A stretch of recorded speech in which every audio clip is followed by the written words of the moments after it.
Good evening, Samurai! Welcome to the stream, welcome to the channel, welcome to the Vortex. My name is Ezio and I will be your guide this evening as we once more journey into worlds, into realms very much well-travelled at this point. Real Spawn, hail! Palomino, hail! Stray Girl, and to each and every one of you, be you a chatter, be you a lurker, welcome. For those of you who couldn't join us on the previous leg of our journey, we ventured forth across the realm of the Zora. We ventured into lakes, into whirlpools, and we did the story. Dun, dun, dun. Actually, we're continuing the story Dun, dun, dun. for a little while yet. So, with all that said, with that done, recap. We ventured forth, we got the Zora armor. We finally have our engagement ring back. We also ventured forth and met Sidon, convinced Sidon, well, actually his fiancée, who I'm actually really enjoying, convinced Sidon to stop being so upset, well, not upset, so cautious, overly cautious, out of fear of losing her as well as her sister.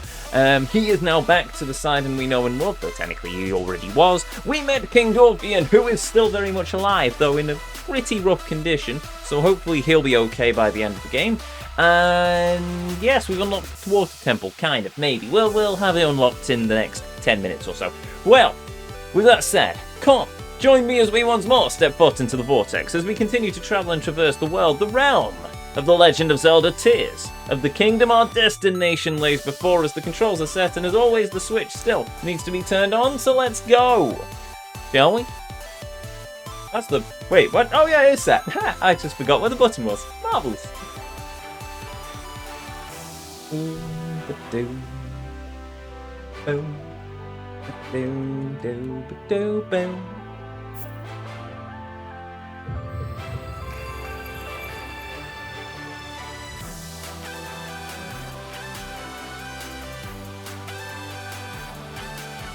Of course, I realised I've not poured out my drink or topped up my water. I've got plenty of water. I hope. There we go. I'll top up my drink now while this out. I'll top up my drink now as we load in. Yeah.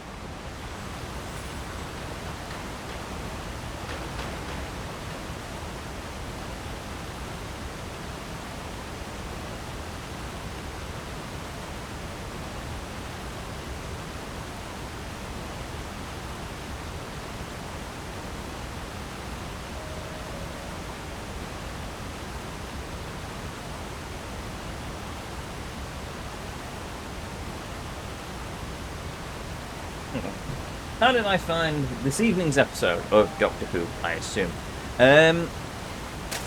Well, one, I'm going to have to rewatch it, because every time while I was trying to watch it, I was being interrupted with people who kept asking me questions and organising various other bits and pieces to do with life, so I kind of missed half of it. I think I enjoyed it more than last Saturday's episode. It felt a bit more like Doctor Who. I noticed some of the woke nonsense still leaking into it. I'll say nonsense. No, what? That's not the right word. That's not the right word to say. How to describe it? I didn't find it like I was being hit in the face with a sledgehammer. I noticed it, and after last week's episode, I was expecting it. So it was half of it was me basically waiting for the other shoe to drop in a way and go, oh right, so they're still pushing that. Okay, right. But I didn't find it nearly as egregious as last time. So it was better. I think it was better. So it was terrifying in places. I think they did a really good job with, well, the CGI was, the CGI felt very Doctor Who.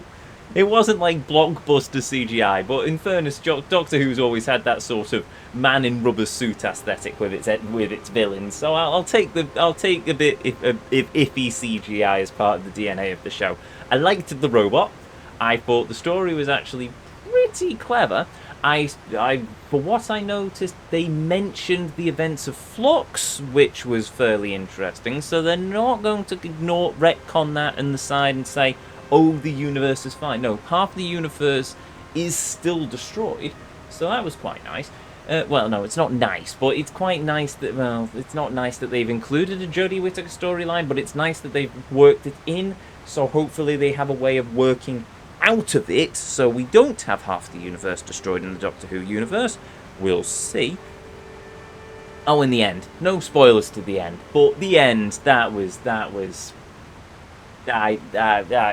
both heartwarming and soul-destroying at the same time. Oh, and then the trailer with the next time with David's inevitable leaving because they've already announced the 15th Doctor, and it's just... I don't want to say goodbye to him just yet. I like having David Tennant back as the Doctor. He's a good Doctor, but then again, Ncuti Gatwa may be a very good Doctor as well. I don't know. I've always been a bit... It's always been a gut punch when the Doctor regenerates, because you get to know the character, and that, well, apart from Jodie Whittaker, where I was indifferent, if I'm perfectly honest about it. At that point, I was so far gone, I was just very indifferent to it. But yeah, when Christopher Eccleston left, I was sad. When David Tennant left, I was very sad. But in fairness, yeah, I suppose as time to come, we got Matt Smith, who, you know what, I wasn't sure about. Absolutely brilliant, knocked it out of the park to the Doctor. Especially in his last series with Clara, he was amazing. And The Day of the Doctor is just one of my favourite episodes of TV of all time. After Matt Smith, it was Peter Capaldi, who, you know what, his final scene, I think was probably the best Doctor regeneration of the lot. That final speech was absolutely amazing. And then we had Jodie Whittaker, who we'll sort of gloss over because I don't like her really as the Doctor. Going to be honest, I thought she couldn't act. She just did a bad impersonation of David Tennant. Her scripts were awful, and I just don't think she ingratiated herself with the fans particularly well. They could have, out of all the actresses they could have picked, she was not a good fit for the Doctor. Maybe she's brilliant in the other things she's in, but for the Doctor, no. And then obviously we've got David Tennant, who's going to be sad to see him go again, but I suppose it's the second time, so maybe it won't be as painful. And yeah, I don't know what I feel about Ncuti Gatwa. I've seen some concerning interviews from him. Not entirely sure about his outfit, but in fairness, the first outfit they have... Sorry, I'll get back to the game in a minute. The first outfit they always show for the new Doctor is always a bit I mean, Matt Smith was originally promoed with sort of emo hair and a black sweater and a blazer and stuff, and then he ended up looking like a school teacher. He looked like a proper Doctor. He like the Doctor. He had a bow tie and he had the braces and he had the tweed jacket and he looked brilliant. So I'm not sure about Ncuti Gatwa's promo outfit where he's in like this really short cut orange jumper, which just looks really weird to me, and the very short trousers. But some of the other outfits I've seen him wearing, with the afro, he looks amazing, I must admit. So long as he's got the acting skills behind it to really pull off the character, I'm perfectly alright with him doing whatever. But in fairness, I've only seen like 2 lines out of the chap in the role, so we'll see. But yes, I'm not going to say Doctor Who is saved. I still think it's a bit on the ropes, but I can't help but have a spark of hope, considering I've just loved this franchise for so many years. I was burnt out by the end of Jodie's, because I stopped watching the show. I didn't watch the one with the Sea Devils. I watched the final couple of episodes because... See the regeneration. I've seen this last Saturday. The fact that they're putting back on at 6:30 on a Saturday evening works brilliantly for me, because that's perfect time when I sit down and watch TV. Sunday evenings was always a bit of an issue for it. It was a bit tricky for me to get around to. All in all, I don't know. I'll watch the last episode and I'll watch Ncuti Gatwa's series, and we'll see where they go with it. I'm curious to see if they can actually pull out the nosedive with the new storylines, and maybe they'll listen to the majority of the fan base and sort of ease back to, you know, Doctor Who of old, where the messaging was like old Star Trek, where the messaging was there, but it didn't feel like they were hitting you over the head with a cricket bat with it. It was a case of, here is the message, it is interwoven with the story, this is to make you think, not, here is the message, let us beat you over the head with it until you agree. No. Okay, I'm being a bit facetious, but being a little bit facetious. But yeah, it does feel like they are hitting you over the head repeatedly with what they want to say, rather than organically working it into the system. Like I've said with Captain Jack, he's Pan. I think he's Pan. I think he probably is. Either way, it wasn't a case of he suddenly jumped out of a closet saying hello. It was a case of they slowly worked it in, and you suddenly linked the dots together, and you went, oh. Oh, well, he's an awesome character. Okay, I like Jack. Yeah, okay, let me see more of this character. No, it's just, and they didn't lecture the Doctor either, which was good. Well, okay, he lectured the Doctor, but in fairness, the lecture was pretty much, who goes into battle with a screwdriver? Have you never had a late night? A lot of cabinet support up? Of course I've got a screwdriver. I've gone on, here's the panest Pan who has ever dared to pan. Yeah, but he's bloody awesome. That's just him and what was it? It was Yato. He was because he was in a relationship with one of the Jack and was it Yato in Torchwood? And Atto. That's it. Ito. Anto. Yanto. Is it Yanto? Yes, Yanto Jones. That was they two. I thought they were brilliant together. And then the writers screwed it up. Well, the writers decided to gut punch us, which I suppose in terms of the character makes sense. Well, I suppose nothing lasts forever. Anyway, I thought that was brilliant. I enjoyed those two as a dynamic, but there we go. Working the storylines into it. And they did a good job with it. I didn't see the internet filled with hate over the entire endeavour of it. Not endeavour? Endeavour? No. The internet wasn't filled with hate over it, basically. Because they did it well. They didn't hit you over the head. Oh, I wish I could swear sometimes, but oh well. Right, anyway, I've ranted on about Doctor Who for long enough. Well, I'll probably rant about Doctor Who a bit more before the end of it. But still, yes, it's good. And also, I love the fact that they brought the hats back.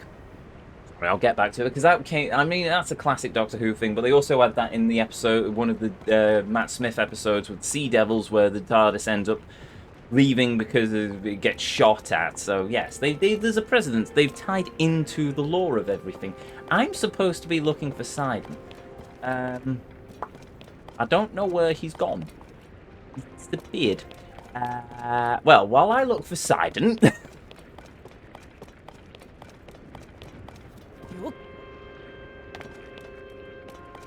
Actually, now that I think about it, there was also Torchwood with Yanto and the Cyber Woman, and that was... I mean... Well, then again, I've just remembered the pilot of Torchwood as well, and that was certainly an interesting villain. I remember watching that in... Yes, that was certainly an interesting first episode of Torchwood. Ah, Silent, hello. What is this place? It's a floating island in the sky. You know this. My body feels light as a feather. Oh, the low gravity. That makes more sense. This is a strange place indeed, but right now we must focus on locating the source of the sludge. Think, it's time to divide and conquer. Let's split up for the time being. Okay, bye, Sidon. Well, he can go up there. I'm just going to up a little bit.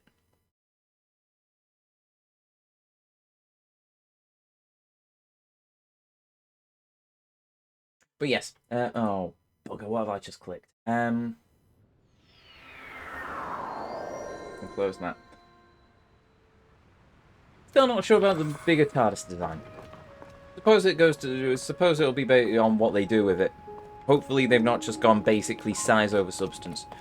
But I am sort of warming up to it. At least it's brightly lit now, so it looks a bit better. A lot of empty space. I think they could have done with making the TARDIS console room a little bit smaller, a bit more compact. Because it does feel like there's just like miles and miles around. But I suppose that's just them flexing their bigger budget. Also, what was it? I did feel like they were going. All right, yeah, it did feel like they were going. We've got some budget. We can do sets and CGI now. Yes, the inside of the spaceship very much felt like. Well, honestly, the inside of the spaceship felt like it was basically all on a green screen, which I suppose is. No, actually, I preferred it when they had physical sets. I'm going to be honest. Even the physical sets looked a bit more rubbery. It's just had an uncanny valley sort of feel to me sometimes. It was very much. It did. I can understand why they went with the thing, like the wobbly scenery. Yeah, I like the wobbly scenery as well. It was good wobbly scenery, and it was like dark, dank, sort of small spaceships. And this one was big and it was vast. And for some of the plot elements, the bits of the ship I like were when they were in the smaller rooms in the little tight knit corridors, where in the ducting and stuff. I mean, even in Star Trek, you had big corridors, but they weren't cavernous, giant, linked things. They still actually were they were using clever camera techniques. They had like a smaller corridor set. The parts of the ship I liked were the smaller corridors and the little rooms because they were physical, whereas they were being the cavernous space. I know they had to use the cavernous space for at least some of the set pieces, but the big cavernous space did just feel a bit too CGI. And when the little buggy popped out of the floor and it's just... And it's just... I know you've got a budget now. Good on you for using a bit of CGI, but could you maybe have made it a little bit more rendered? It did look... The CGI on that one did look a little janky. But then they got in it and it looked fine because they actually had the literal little buggy. But that kind of feels like I'm nitpicking at this point. Do I go this way or do I go up the top? Oh, well, I'm going to have to go this way. Let's see what happens. I think this is going to end badly.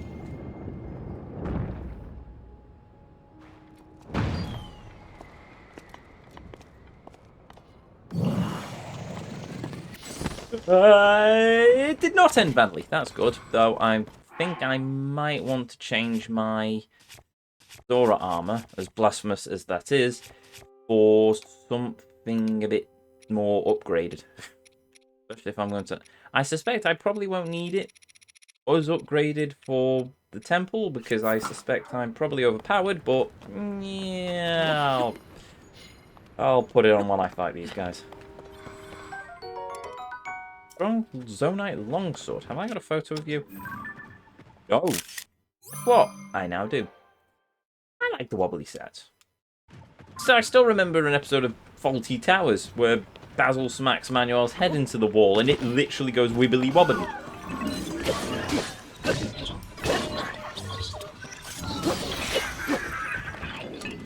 Ah. Alright then. Dropped. Picked up.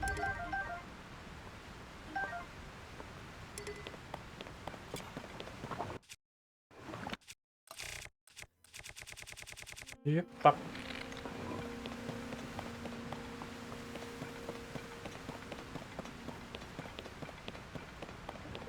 Also, unfortunately, I missed the opening scene. This is why I need to rewatch. I missed part of the opening scene, but was the chap who was...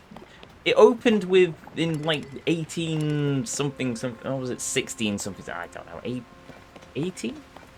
No, 17 something. It opened in ye olde England, and there was a chap walking to an apple tree. Was that chap supposed to be Isaac Newton? Because I don't quite know what happened there. I walked out of the room with Isaac Newton, only because I don't know if it is him. Floppy herd chap, that works better. Going off to sit by an apple tree, and the next thing I know, Donna and the Doctor are shouting outside of the TARDIS because it was all on fire.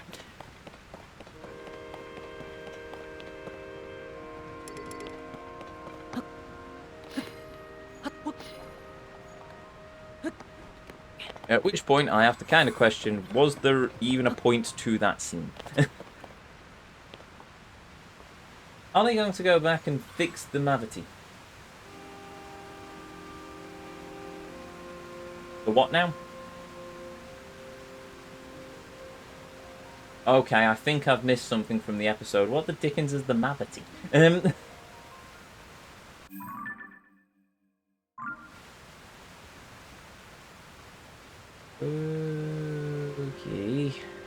Do we think Sidon is up there, or do we think we've completely missed him? I get the sneaking feeling that I may have completely missed him.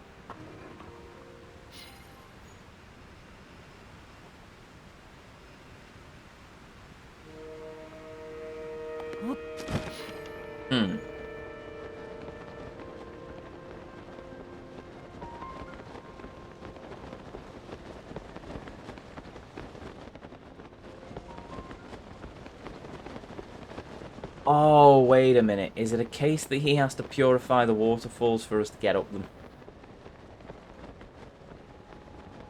They accidentally got They accidentally got Newton to name Gravity Mavity. It was a running theme throughout the episode. Oh! I completely missed that. Okay, right. What the Dickens is Mavity? Sounds like a dental condition. Right, okay, sure. Right, I'm gonna have to rewatch the episode now for context.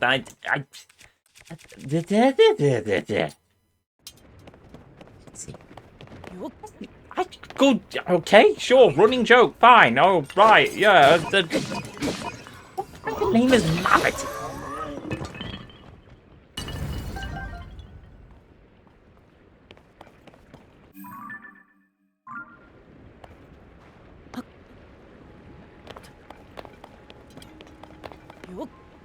I think I heard, now come to think of it, I think I heard them mentioning Newton once.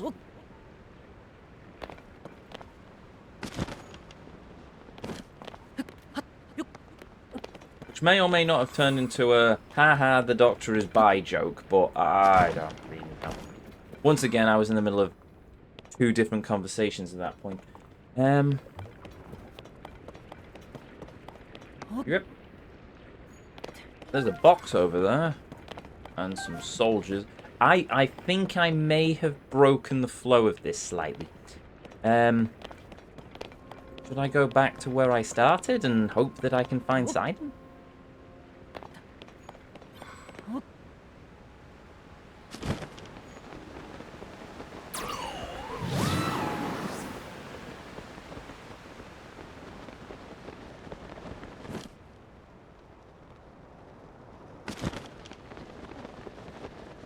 Right, where did I enter? I entered here.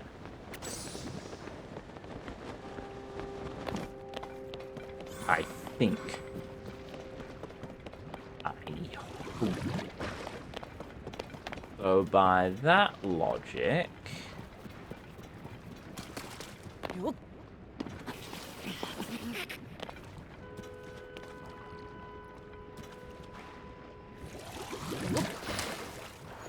Blah, blah, blah, blah, blah.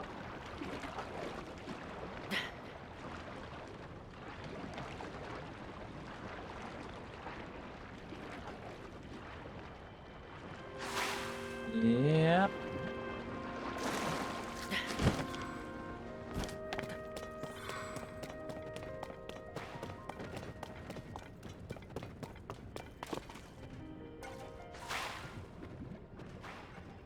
Dee.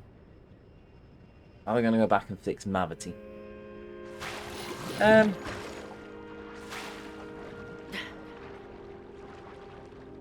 know what? I think it wouldn't surprise me if the whole Mavity thing just ended up as a Monster of the Week thing and they just sort of fix it off screen.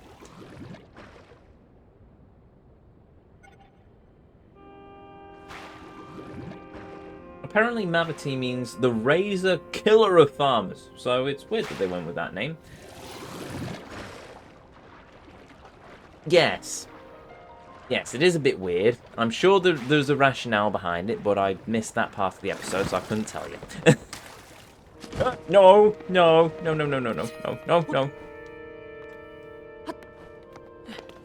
Hey! Am I back where I started?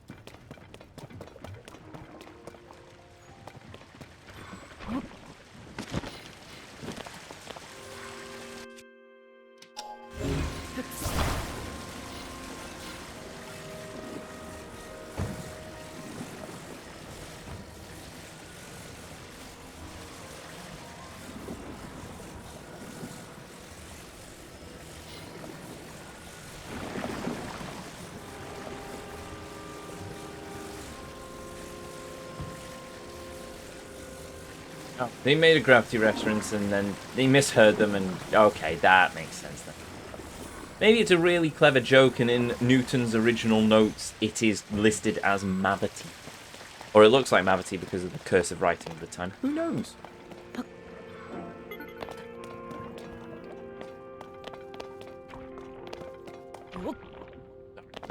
Something... Traps in the back of my throat. Right, there we go.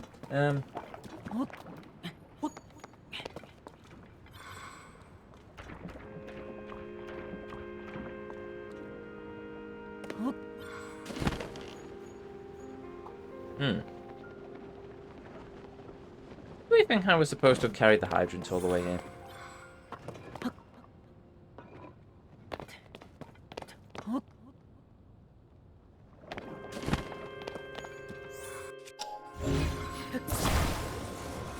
Oh, I have to turn it on first. Bonk.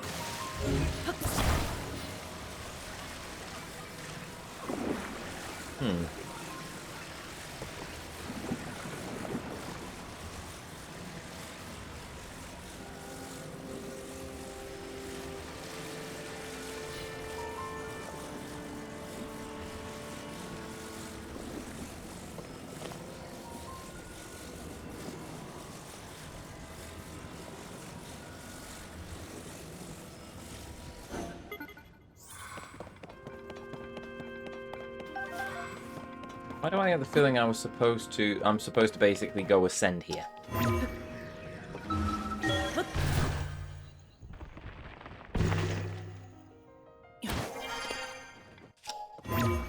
Oh. Yes.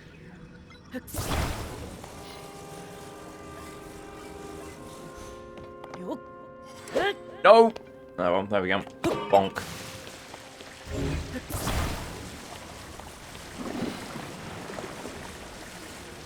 Okay.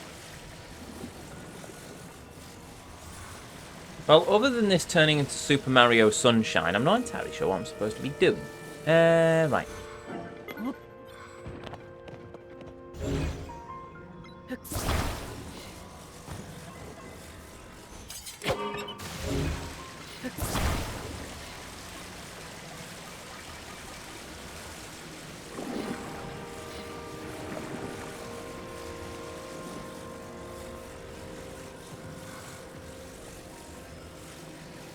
Onwards and upwards as usual.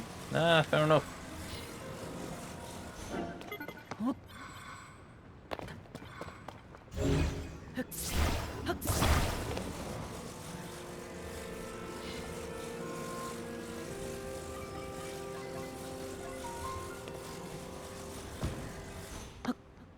Boing.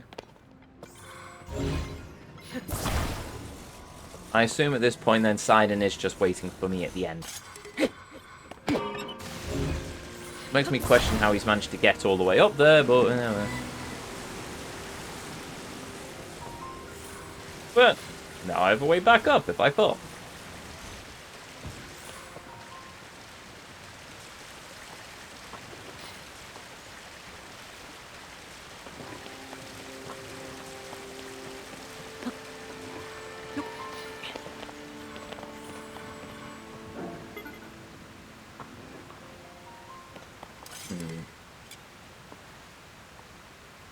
I wonder if I can jump into the waterfalls while I'm gliding?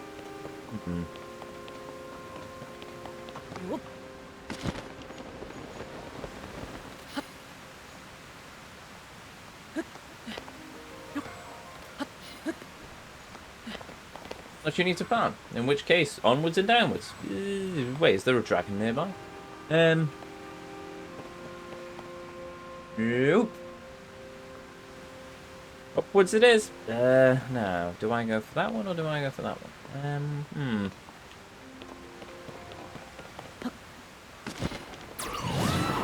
This one. Ah, thank you, Dylan. Ooh, treasure chest. What is inside the treasure chest? 3 hover stones, marvels.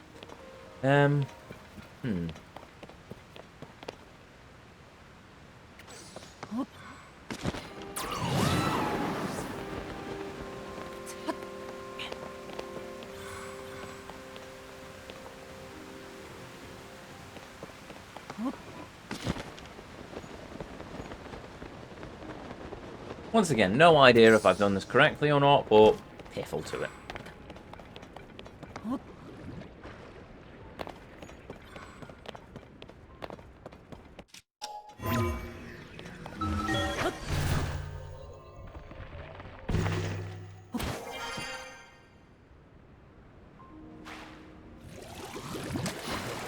Quack.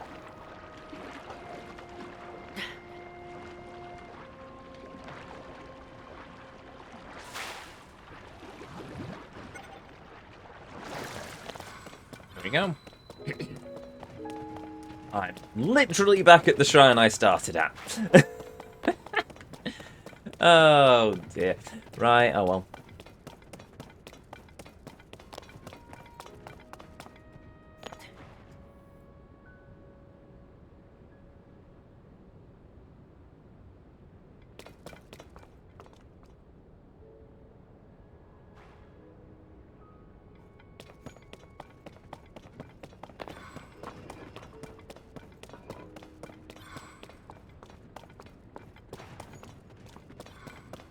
Tell you what, time for a compromise.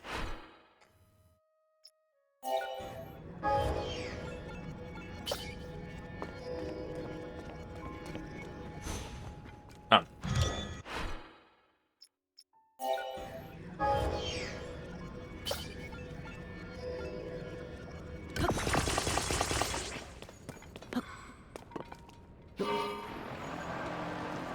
Enterprise away!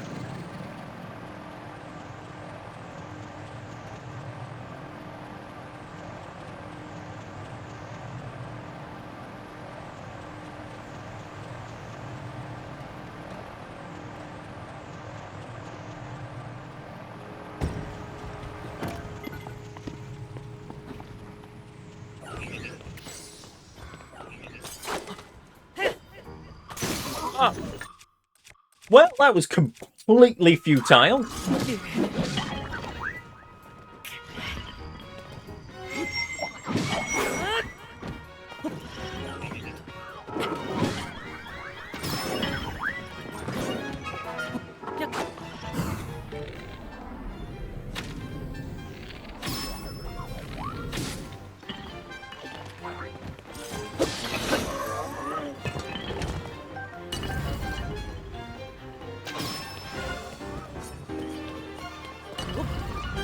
Ting ting.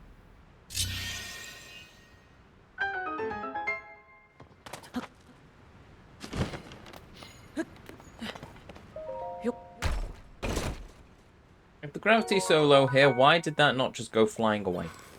Also, yay, new sword.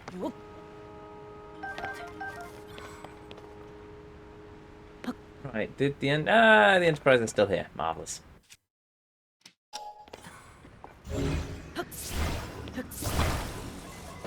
I mean, I could just use Ascend here, but in fairness, I spent the Zonite. I want to use the Zonite.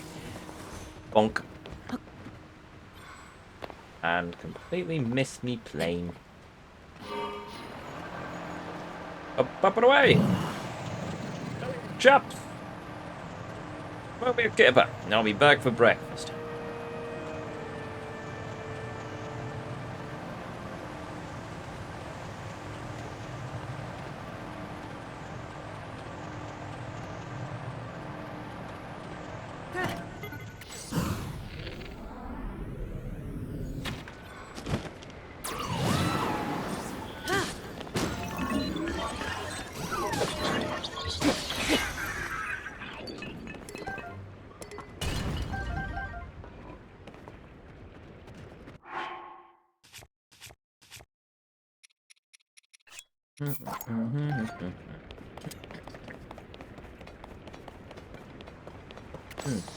Titan, you completely missed that mob there.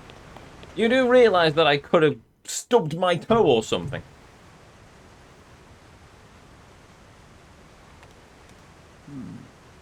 From what I can tell, all the sludge waterfalls are flowing from the ruins above here.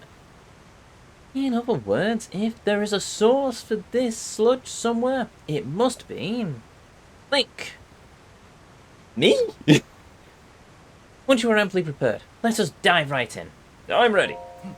Right, it's time to finally arrive. The time has finally arrived. Off we go.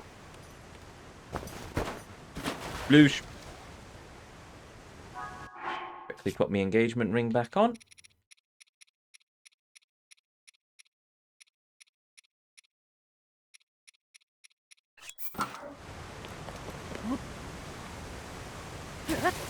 Bloosh. Oh, I can swim by just falling next to a waterfall. Marvellous.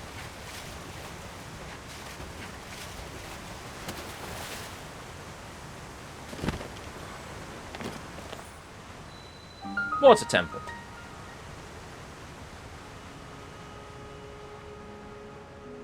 Which in some ways reminds me of just the fire temple, but in the earth.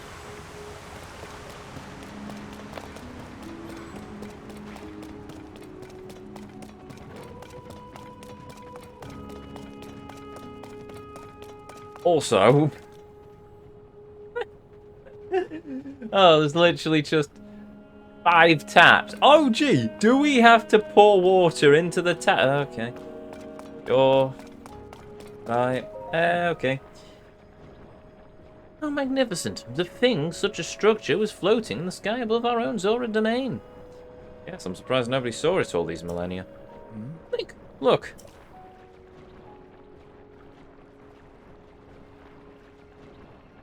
That's surely the source of the sludge. I'm certain of it. Yep, your detective skills are certainly on point, my shark-looking friend. Indeed, I do believe that is the source of the vast quantity of sludge. It does remind me of the several temples we have fought before. Let's do something about it. Yes.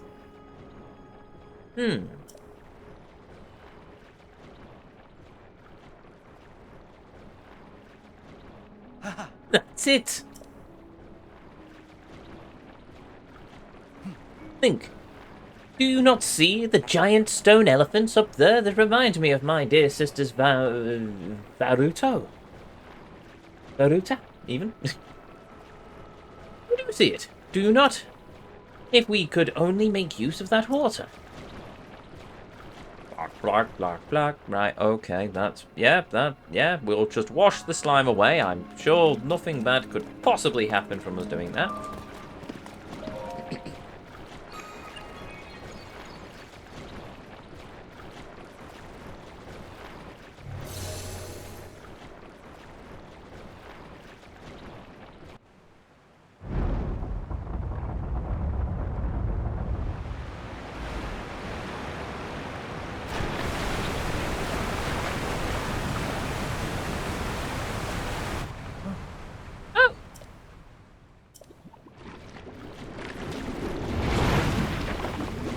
It seems to have not worked. You think? But you saw it too, did you not? Losing the mechanism didn't have an effect. There simply was not enough water.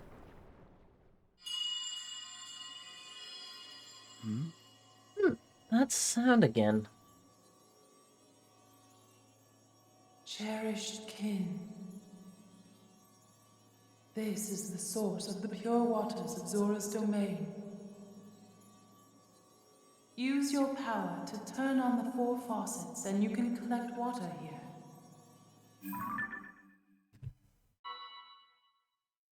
Heed my words.